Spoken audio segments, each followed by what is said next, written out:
Okay, so we're going to solve by elimination. X minus y equals 1 and negative x minus y equals negative 7. So solving by elimination means you add both equations together and some of the variables disappear, if that makes sense. So this is kind of set up for it because you look at the x's, you look at the y's, and you'll be able to see that something's going to eliminate. So in other words, just to remind you all about solving by elimination, you're looking for things like this, a 3x and a negative 3x, because when I add them together, I get, when I add these guys together, I get like a 0x, don't I?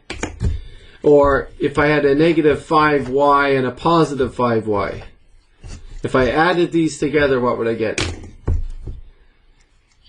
0 or 0y, right? So if I saw a negative 13x, what would I need to turn that into 0? Positive 13x. Good. If I saw a negative y, what would I need to turn that into 0? Positive y, right? So can we see already that something might eliminate if we add them together? Negative x and x. Lovely. So right off the bat, we can just take those equations and just add them together. But the trick is you must add everything. And so we get 1x minus 1x, 0x, or 0, right? And there's negative 1y minus 1y. So if I'm in debt by $1 and I subtract $1, what do I end up with?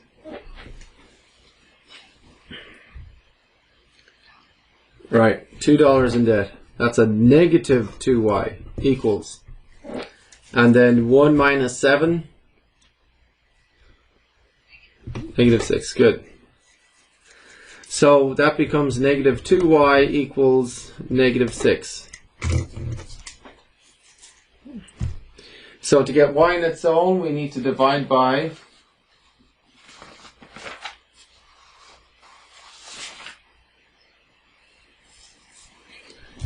divide by negative 2. Good.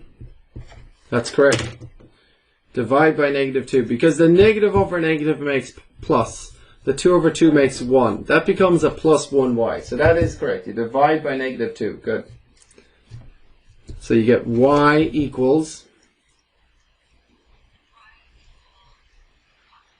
positive 3. Nice. So are we done? Is that the final answer? Still need our x. Good point. Okay, still need the x. So you can do that in two ways. You can get the x from the first equation or from the second equation. It doesn't matter. Either one. I'll do both. But let's start with the top equation. X minus y equals 1. X minus y, whatever y is, equals 1. Now we have y. Great. So we can put x minus 3 equals 1, right? And then solve for x.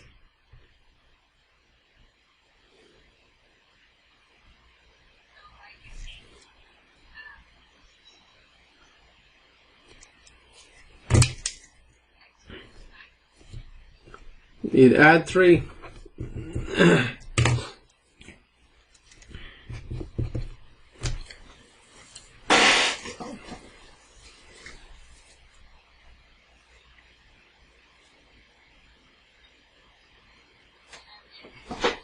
Yep.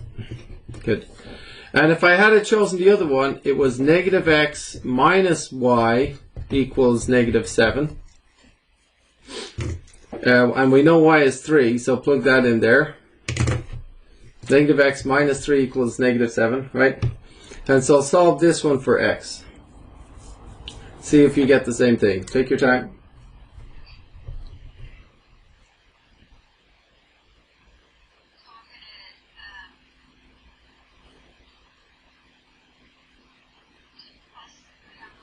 Yep. Plus 3 on both sides, good thing. By the way, we've already got the answer. X is 4 and y is 3. We don't have to do this. I'm just doing this for fun. This is just for fun, just to show that you could plug the y into the other equation also. Just to show that it doesn't matter which one you pick to find x, this one or this one.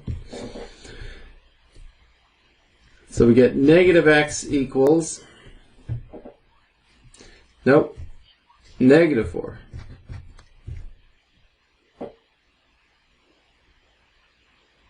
Negative 7 plus 3, negative 4. 7 bad guys, 3 good guys, 4 bad guys.